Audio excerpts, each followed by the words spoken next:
إن الحمد لله نحمده ونستعينه ونستغفره ونعوذ بالله من شرور أنفسنا ومن سيئات أعمالنا من يهده الله فلا مضل له ومن يضلله فلا هادي له وأشهد أن لا إله إلا الله وحده لا شريك له وأشهد أن محمدا عبده ورسوله أما بعد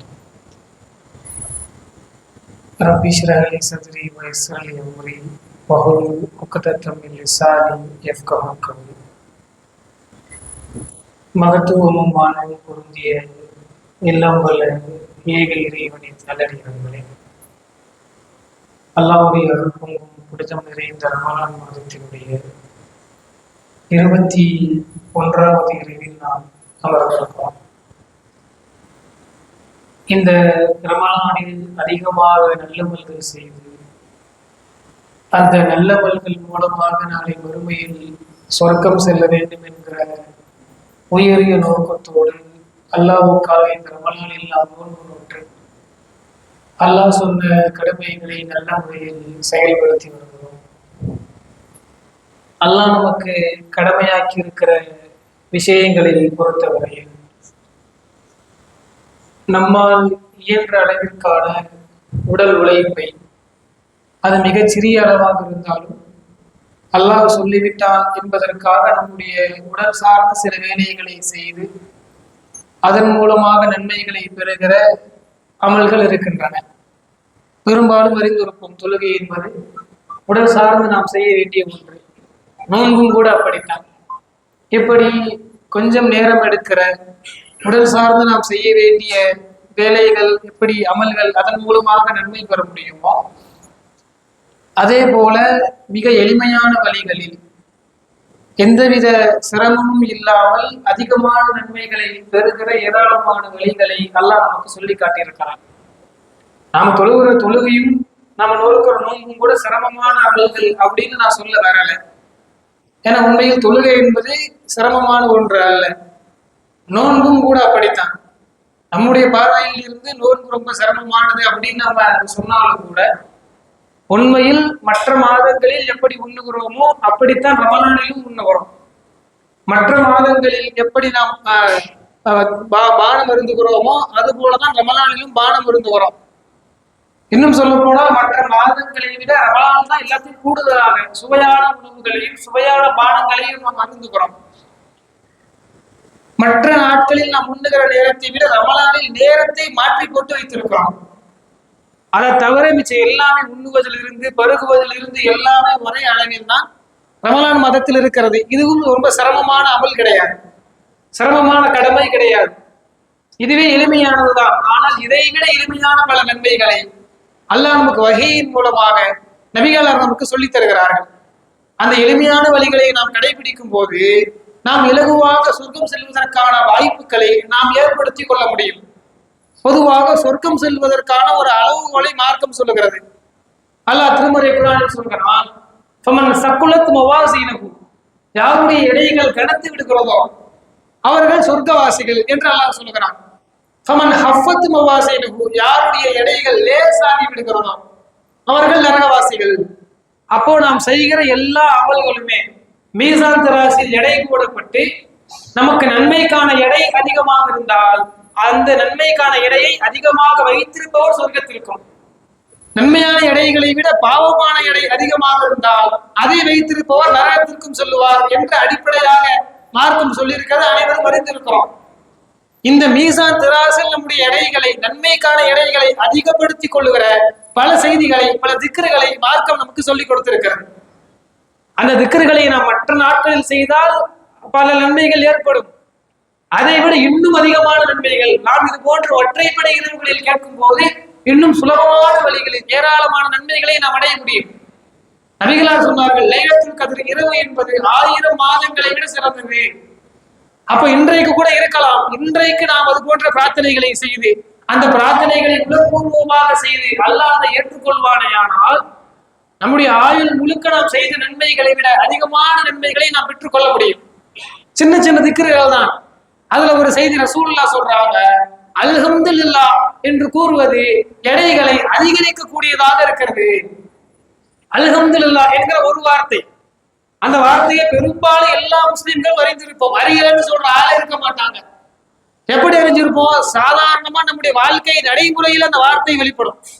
நல்லா இருக்கீங்களான்னு கேட்டா அல்ஹம்துலில்லாஹ் அப்படிங்கிற அளவுக்கு எல்லாருமே அந்த அல்ஹம்துலில்லாஹ் என்கிற வார்த்தையை உச்சரிக்கக்கூடிய நபராக இருக்கிறோம். அந்த அல்ஹம்துலில்லாஹ் என்கிற வார்த்தையை அதனுடைய பொருளை உணர்ந்து புகழுக்குரியவன் அல்லாஹ் என்கிற சிந்தனையோடு அதை நாம் சொன்னால், நாம் சொல்லுகிற அந்த வார்த்தையின் மூலமாக நம்முடைய மீசான் தராசில் நன்மைக்கான எடைகள் அதிகமாகி விடுகிறது என்று நபிகளார் சொன்னார்கள். அது எந்த நேரமெல்லாம் சொல்லலாம், நம்ம எப்ப வேணாலும் சொல்லலாம். சும்மா இப்போ உட்கார்ந்து இருக்கும் போது கூட இப்போ ஒரு அல்ஹம்துலில்லாஹ் அப்படின்னு அதனுடைய பொருளை உணர்ந்து அதனுடைய ஆழத்தை உணர்ந்து அல்லாஹ்வுடைய புகழை உணர்ந்து இதை சொன்னால் இத்தனை பெரிய நன்மை கிடைக்கும் என்கிற உள்ள உறுதியோடு நாம் சொன்னால், நாம் சொன்ன அந்த ஒரு வார்த்தையின் மூலமாக மீசான் தராசில் நம்முடைய நன்மைக்கான எடை அதிகப்படுகிறது. இதை சொல்லிவிட்டு அடுத்ததாக நபிகள் இன்னொரு சிக்கரை சொன்னார்கள்.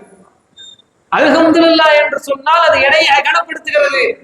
அதே போல யார் சுபஹானல்லாஹ் அல்ஹம்துலில்லாஹ் என்று சேர்த்து சொல்லுவாரோ, இந்த இரண்டு வார்த்தைகளையும் யார் சேர்த்து சொல்லுவாரோ அந்த இரண்டு வார்த்தைகள் வானத்துக்கும் பூமிக்கும் இடைப்பட்ட அனைத்தையும் நிறைத்து விடுகிறது. இந்த செய்தியை நீங்க இன்னும் ஆழமா யோசிச்சு பாருங்களேன். வானத்தையும் பூமியும் அந்த தூரத்தை மட்டும் அல்லாஹ் ரசூலுல்லாஹ் சொல்லல. வானத்தையும் பூமியையும் நிறைக்குது அப்படின்னா வானத்துக்கும் பூமிக்கு என்ன தூரமோ அந்த அளவுக்கான நன்மைகள், அதனுடைய அகலத்திற்கான நன்மைகள் கிடைக்கும் அப்படிங்கிறது பொருள். ஆனா இந்த ஹதீஸ்ல சேர்த்து வருது, யார் சுபஹானல்லாஹ் அல்ஹம்துலில்லாஹ் என்று சேர்த்து சொல்லுவாரோ அந்த வார்த்தை வானத்தையும் பூமியையும் நிறைக்கிறது, அதற்கு இடைப்பட்ட அனைத்தையும் நிறைக்கிறது. வானத்துக்கும் பூமிக்கு இடைப்பட்ட தூரத்தை இன்னைக்கு நாம ஒரு பேப்பர்ல எழுதினாலே அது எந்த எந்த கணக்குல படிக்கணும் நமக்கு தெரியாது. 100 லட்சத்துல படிக்கணுமா, 100 கோடியில படிக்கணுமா, என்ன கிலோமீட்டர்ல படிக்கணுமா, அந்த கணக்கே நமக்கு வழங்காது. அந்த அளவுக்கு ஏராளமான பிரம்மாண்டமான தூரம் இருக்கிறது. ஆனா அந்த தூரத்தை மட்டும் நண்பன் அல்லாஹ் சொல்லாம, ரசூலுல்லாஹ் சொல்லாம அதற்கு இடைப்பட்ட அனைத்தையும், வானத்திற்கும் பூமிக்கும் இடைப்பட்டு இருக்கிற எல்லாவற்றையும் நீங்கள் எடுத்து பாருங்கள். இன்றைக்கு வானிலை ஆராய்ச்சி பண்ணக்கூடிய நபர்கள் சொல்லுகிறார்கள், வானியல் ஆராய்ச்சியில நாம் அறிந்து வானத்துக்கும் பூமிக்கு இடையில பூமி இருக்கிறது, சந்திரன் இருக்கிறது, மற்ற கோள்கள் இருக்கிறது, சூரியன், இப்படி பல கோள்கள் இருக்கு. ஆனா இது மட்டும்தான் அப்படின்னு சொல்றாங்களான்னு கேட்டா இது இல்லாம இன்னும் எத்தனையோ இருக்கு. நாம வாழ்ந்த இந்த 9 கோளம் 8 கோளம், சூரியன், சந்திரன், இந்த பூமி, இதெல்லாம் சேர்த்து ஒரு கேலக்சி. இந்த ஒரு கேலக்சி மாதிரி இன்னும் எத்தனையோ கேலக்சி, ஆயிரக்கணக்கில் லட்சக்கணக்கில் இருக்குன்னு இன்றைக்கு வானியலில் கண்டுபிடித்து ஆய்வு செய்து சொல்லுகிறார்கள். வானத்தையும் பூமியையும் நிறைக்கிற ஒன்று என்றால் நம்முடைய பார்வைக்கு நம்ம கணக்கு பண்ணி பார்த்தா கூட அதை கணக்கு பண்ணி எழுத முடியாத அளவுக்கு நீண்ட அளவிற்கான நன்மைகளை பெற முடியும். ஆனா நம்ம பார்வைக்கு அப்பாற்பட்டு இன்னும் எத்தனையோ கோள்கள், எத்தனையோ விஷயங்கள் இந்த வானத்தில் இருக்கிறது என்றால் வானத்தையும் பூமியையும் நிறைக்கிற அளவிற்கான நன்மையை அல்லாஹ் வழங்குவான் என்கிற பொழுது நாம் அந்த நன்மையை பெற்றுக்கொள்வதற்கான வேலைகளை செய்ய வேண்டும். அவ்வளவு நன்மையை பெறுவதற்கான வேலை என்ன? ரொம்ப சிம்பிளான வேலை. ரசூலுல்லாஹ் சொன்னாங்க, சுபஹானல்லாஹ் அல்ஹம்துலில்லாஹ் என்று சொல்லுங்க. இந்த வார்த்தையை சொல்லுவதன் மூலமாக இந்த நன்மைகளை நாம் பெற்றுக்கொள்ள முடியும். சுபஹானல்லாஹ், அல்லாஹ் தூய்மையானவன். அந்த ஆழத்தோட பொருளோட விளங்கி சொல்லணும்.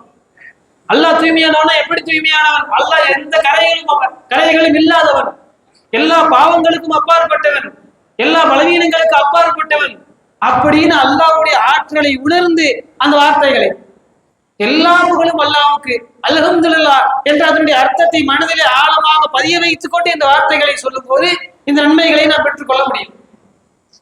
அதுபோல இன்னொரு செய்தி ரசூலுல்லாஹ் சொன்னாங்க, யார் சுபஹானல்லாஹி வ பிஹம்திஹி என்று ஒரு நாளைக்கு 100 முறை சொல்லுவார். இந்த துவாவை, திக்ரை ஒருவர் சொன்னால் அவருடைய கடல் நுரை அளவிற்கு அவருடைய பாவங்கள் இருந்தாலும் மன்னிக்கப்படுகிறது.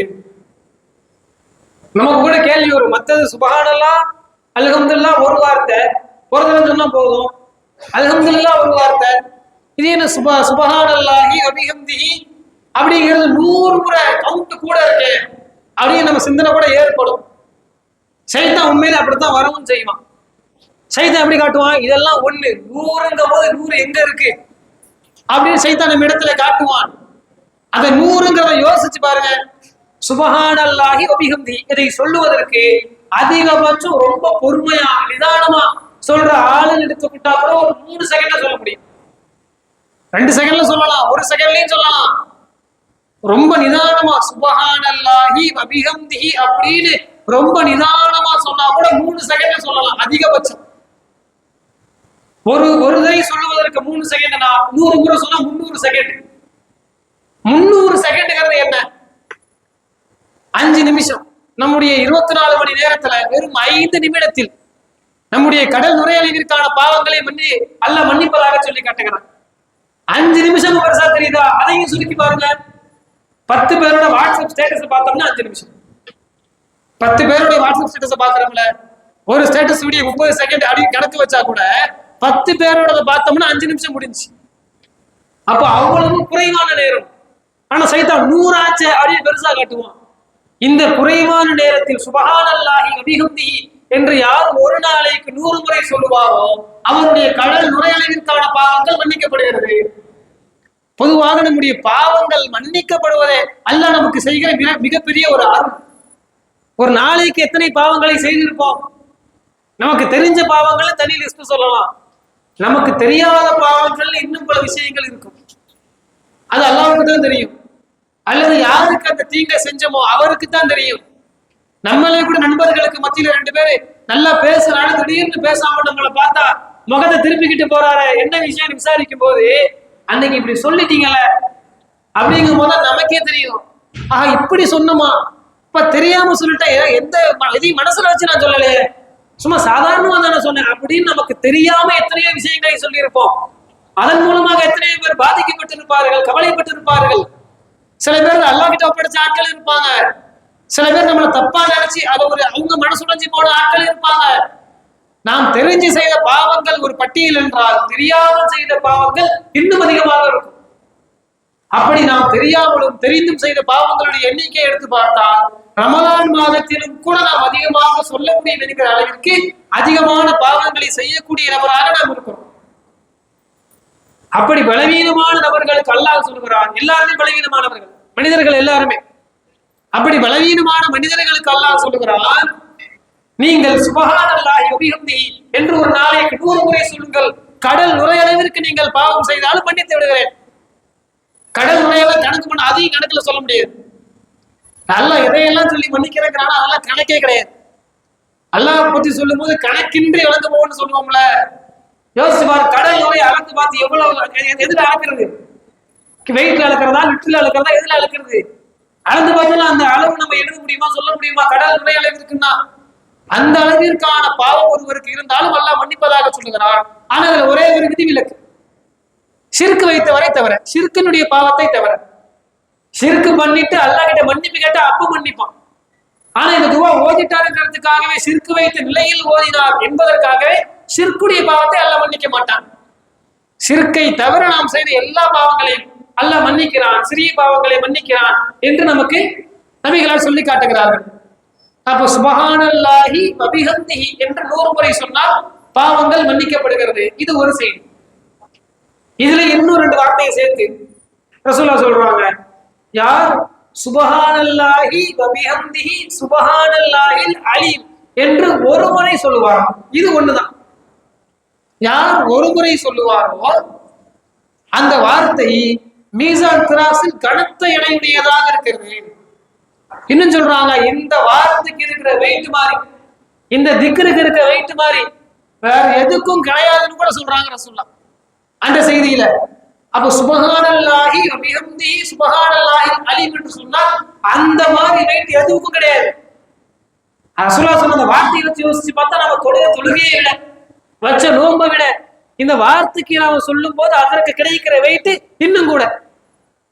அப்ப யோசிச்சு பாருங்க, நம்முடைய நன்மைகளை அதிகப்படுத்துவதற்காக, நம்மிடத்துல இருக்கிற பாவங்களை குறைப்பதற்காக அல்லாஹ் எவ்வளவு லேசான வேலைகளை நம்ம இடத்துல விளங்கி இருக்கிறான். அல்லாஹ் நம்ம இடத்துல சில விஷயங்களை சொல்லி இதை பண்ணீங்க, அதை பண்ணீங்க, இவ்வளவு பாவம் பண்ணீங்க, இதையாச்சும் பண்ணுங்க நான் மன்னிச்சிடலாங்கிறான் அல்லாஹ். அப்ப அல்லாஹ் இவ்வளவு இரக்கம் காட்டும் பொழுது, அல்லாஹ் நம்ம இடத்துல பலவீனத்தை உணர்ந்து அல்லாஹ் இவ்வளவு சலுகைகள் வழங்கும் போது அந்த சலுகைகளின் மூலமாக அல்லாஹ்வை அதிகமாக நெருங்கக்கூடிய நபராக நாம் இருக்க வேண்டும். அல்லாஹ் சொன்ன சின்ன சின்ன விஷயங்களை, சின்ன சின்ன நன்மைகளை நம்முடைய வாழ்க்கையை நடைமுறைப்படுத்தி அந்த நன்மைகளை அதிகமாக பெறக்கூடியவர்களாகும். பாவங்களிலிருந்து அதிகமாக பாவ மன்னிப்பு கேட்டு பாவங்களை மன்னித்துக் கொள்ளக்கூடிய ஒரு நபராகவும் நாம் இருக்க வேண்டும்.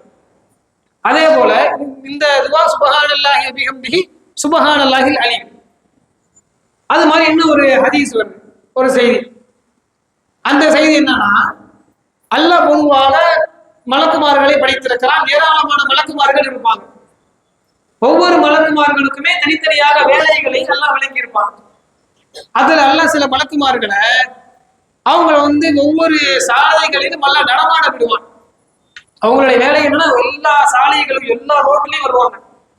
எங்கு அல்லாஹ்வை பற்றி மக்கள் பேசுகிறார்கள், எங்கே அல்லாஹ்வுடைய வாசகங்கள் சொல்லப்படுகிறது, அல்லாஹ்வுடைய நினைவு எந்த சபையில் இருக்கிறது அப்படின்னு தேடி வருவாங்க. அதான் அவங்களுடைய வேலை. அப்போது ஒரு மலக்கு அது போன்ற சபையை கண்டுபிடித்தால் மற்ற எல்லா மலக்குகளையும் அவர் அழைப்பார். எதுக்காக வேண்டி நீங்க இந்த பூமிக்கு வந்தீங்களோ அது இந்த நடக்குது பாருங்க அப்படின்னு மற்ற எல்லா மலக்குகளையும் அழைத்து அல்லாஹ்வுடைய வார்த்தைகள் பேசப்படுகிற சபையை தம்முடைய ரெக்கைகளால் மலக்குமார்கள் மூடிக்கொள்வார்கள் முதல் வானம் வரைக்கும். அப்படி அந்த சபை கலையிற வரைக்கும் அந்த இடத்துல இருப்பாங்க. சபையை கலைந்து அல்லாஹ் இடத்துல சொல்லும் போது அல்லாஹ் கேட்பான், என்னுடைய அடியார்களை நீங்கள் எந்த நிலையில் விட்டு வந்தீர்கள்? அல்லாஹ்வுக்கு தெரியும். இருந்தாலும் அல்லாஹ் கேட்பான். மலக்குமார்கள் சொல்லுவாங்க, யா அல்லாஹ், உன்னை திக்ரு பண்ணக்கூடிய ஆட்களா, உன்னுடைய சபையில் அமர்ந்து உன்னை நினைவு கூறக்கூடிய ஆட்களாக என்னென்ன அடியார்களை எல்லாம் விட்டு வந்தோம். அப்ப அல்லாஹ் கேட்பான், என்ன நினைவு கூறுறாங்களா? அப்படி என்ன நினைவு கூறுறாங்கன்னா அவங்க என்ன பார்த்திருக்காங்களா? யா அல்லாஹ், உன்னை அவங்க பார்த்ததெல்லாம் கிடையாது. சரி, அவங்க நினைவு கூறுவதன் மூலமாக அவர்கள் எதிர்பார்ப்பது என்ன? அப்போ அந்த மலக்குமார்கள் சொல்லுவாங்களாம், யா அல்லாஹ், அவனை நினைவு கூறுவதன் மூலமாக சொர்க்கத்தை எதிர்பார்க்கிறாங்க. அல்லாஹ் கேட்பான், சரி சொர்க்கத்தை பார்த்திருக்காங்களா? இல்லையா அல்லாஹ், சொர்க்கத்தை பார்க்கல. சொர்க்கத்தை பார்த்தா என்ன செய்வாங்க? இப்ப எவ்வளவு திக்ரு பண்ணாங்களோ அதை தாண்டி பண்ணுவாங்க. யா அல்லாஹ், சரி அவங்க எதுல இருந்து பாதுகாப்பு தர்றாங்க? யா அல்லாஹ், அவங்க நரகத்துல இருந்து பாதுகாப்பு தர்றாங்க. நரகத்தை பார்த்திருக்காங்களா? இல்ல நரகத்தை எல்லாம் பார்க்கல. சரி பார்த்தா என்ன செய்வாங்க? பார்த்தா இன்னும் கூடுதலா செய்வாங்க. அப்படின்னு நல்லா ஒண்ணா கேட்டு கேட்டு அந்த பதிலை எல்லாம் வாங்கின பிறகு அல்லாஹ் சொல்லுவான், மலக்குமார்களை சாட்சியாக வைத்து, உங்களை சாட்சியாக வைத்து நான் சொல்லுகிறேன், என்னுடைய சபையில் என்னை நினைவு கூறுகிற சபையில் யாரெல்லாம் அமர்ந்தார்களோ அவர்களுடைய பாவங்களை எல்லாம் மன்னித்து விடுகிறேன். ஒரு சபையில அமர்ந்து விழுந்து விழுந்து அதிகமான ரக்காத்துகள் தொழுவணும் அப்படிங்கிற கட்டளைக்காக அல்லாஹ் பாவங்களை மன்னிக்கல. தொழுவணும் தான், இது போன்ற கூடி தொழுவது நன்மைதான். ஆனா அல்லாஹ் என்ன சொல்றான், பெரிய அளவுக்கு ஒண்ணுமே இல்லை. வந்து உட்கார்ந்து அல்லாஹ்வுடைய வசனங்களை வெறும் கேட்பதன் மூலமாகவே அல்லாஹ் அந்த சபையில் இருப்பவர்களுடைய பாவங்களை மன்னிப்பதாக அல்லாஹ் சொல்லுகிறான். ஆனா இது செய்தி இல்லை. இதுக்கு அடுத்து இந்த மலக்குமார்கள் சொல்லுவாங்க அல்லாஹ் கிட்ட, யா அல்லாஹ், இது மாதிரி நீ மன்னிக்கிறேன்னு சொல்றிய, அந்த சபையில இருந்த எல்லாருமே உன்னை புகழணுங்கிறதுக்காக சபைக்கு வரலையே. சபையில பெரும்பாலானவர்கள் உன்னை புகழணுங்கிறதுக்காகத்தான் வந்தாங்க. ஆனா அதுல சில பேரு தங்களுடைய உலக நோக்கங்களுக்காகவும் வந்தாங்க. ஏதோ ஒரு உலக தேவை, அதுக்காக வந்தாங்க. அது உலகம் சம்பந்தப்பட்டு எதுவாகவும் இருக்கலாம். ஒரு மாசமே விட்ட கடனை வாங்கணும் தேவை, இன்னைக்கு பள்ளிவாசல் வச்சு இவனை பிடிச்சிருவோம் அப்படிங்கிறதுக்காக கூட வந்திருக்கலாம். அப்படி உலக தேவைக்காக ஒருவர் வந்திருந்தாலும் கூட இந்த செய்தியை மலக்குமார்கள் சொல்லுவாங்க, அவர் இந்த நபர் இருக்காரு, அவர் ஒன்ன நினைவு கூறணும்னு வரல, அவர் உலகத்துக்காக வந்தாரே அல்லாஹ். அப்போது அல்லாஹ் சொல்லுவாங்க, அவர் உலகத்துக்காக வந்தாலும் சரி, என்ன நினைவு கூறுகிற சபையில் அமர்ந்துட்டார்ல, அவருடைய பாவத்தை சேர்த்து மன்னிச்சிருந்தாங்க அல்லாஹ். அதுபோல இப்படி பாவங்களை மன்னிப்பதற்கான, பாவ மன்னிப்பை பெற்றுக் கொள்வதற்கான பல வழிகளை மார்க்கம் சொல்லுகிறது. அதுபோல இந்த ஒற்றைப்படை இரவுகளுக்கு, லைலத்துல் கத்ர் இரவுகளுக்கான சிறப்பான ஒரு துஆவை நபிகளார் சொன்னார்கள், அல்லாஹும்ம இன்னக அஃபுவன் துஹிபுல் அஃப்வ ஃபஅஃபு அன்னி. இந்த துஆவையும் அதிகமாக நாம இது போன்ற ஒற்றைப்படை இரவுகளில் அதிகமாக ஓதக்கூடியவர்களாகவும் இன்னும் அதிகமான நன்மைகளை பெறுவதற்கு அந்த திக்ருகளை கூட நான் திரும்பவும் சொல்றேன். அல்ஹம்துலில்லாஹ் என்று ஒரு முறை சொன்னால் அது எடைகளை நிறைக்கிறது, மீசான் தராசுல எடைகளை நிறைக்கிறது. அந்த துஆவை ஓதக்கூடியவர்களாக சுப்ஹானல்லாஹி வ பிஹம்திஹி என்று சொன்னார், அந்த திக்ரு வானத்துக்கும் பூமிக்கும் இடைப்பட்ட அனைத்தையும் நிறைக்கிறது என்றார்கள். அந்த திக்ரை ஓதக்கூடிய நபர்களாக சுபஹானல்லாஹி வபிஹம்திஹி என்று ஒரு நாளைக்கு 100 முறை சொன்னால் அவருடைய கடல் நுரையீரலுக்கான பாவங்கள் மன்னிக்கப்படுகிறது என்றார்கள். அதை ஓதக்கூடிய நபர்களாக சுபஹானல்லாஹி வபிஹம்திஹி சுபஹானல்லாஹில் அலீம் என்று ஒரு முறை சொன்னால் அந்த வார்த்தைகள், அந்த திக்ரு மீசான் திராசில் கனமான எடைகளை நன்மையின் பக்கம் வழங்குகிறது என்று சொன்னார்கள். அதை ஓதக்கூடிய நபர்களாக இன்னும் அதிகமாக மார்க்கம் பேசப்படுகிற அல்லாஹ்வுடைய வார்த்தைகள் நினைவு கூறப்படுகிற சபைகளில் அமரக்கூடிய நபர்களாக நாம் இருக்க வேண்டும். இறுதியாக ஒரே ஒரு செய்தி, ரசூலுல்லாஹ் இன்னொரு செய்தியை சொன்னாங்க. யார் சுப்ஹானல்லாஹ் 33 தடவை சொல்றாரோ, அல்ஹம்துலில்லாஹ் 33 தடவை சொல்றாரோ, அல்லாஹ் அக்பர் 34 முறை சொல்றாரோ அவருக்கான ஒரு கூலியாக ரசூலுல்லாஹ் சொன்னாங்க. பொதுவா மக்கால இருந்துதான் பல பேர் மதீனாவுக்கு வந்தாங்க. முஹாஜிர்கள் மதீனாவுக்கு வந்தாங்க. அப்படி வந்த முஹாஜிர்கள் எல்லாம் அவங்களுடைய பொருளாதாரத்தை விட்டுட்டு வந்தாங்க. அன்சாரிகள் மதீனாவிலேயே இருந்தவங்க, அவங்களுக்கு எல்லா பொருளாதாரமும் அங்கேயே இருக்கு. விட்டுட்டு வந்தவங்களுக்கு ஒண்ணுமே இல்லை. அந்த முஹாஜிர்கள் அன்சாரிகளை பார்த்து சொல்றாங்க, ரசூலுல்லாஹ் கிட்ட முறையிடுறாங்க. அவங்க கிட்ட பொருளாதாரம் இருக்கு, அதை வச்சு தர்மம் பண்ணிடுறாங்க. காசு பணம் இருக்கு, சக்காத்து கொடுத்துடுறாங்க. ஹஜ் உம்ரா கூட செஞ்சிடறாங்க ஈஸியா. ஆனா எங்க கிட்ட விட்டுட்டு தானே வந்தோம், எங்கிட்ட ஒண்ணும் இல்லையே, அவங்களை விட நாங்க நன்மையில முந்தணும்னா என்ன செய்யறது? அதுக்கு ரசூலுல்லாஹ் அந்த இதுக்கு ஹஜ் உம்ரா பண்றாங்களே அதுக்கு ஈடா, தர்மம் பண்ணாங்களே அதுக்கு ஈடா, அதுக்கு ஈடான ஒரு நன்மையை சொல்லுங்க அப்படின்னு முஹாஜிர்கள் கேட்கும்போது ரசூலுல்லாஹ் சொன்னாங்க, நீங்க சுபஹான்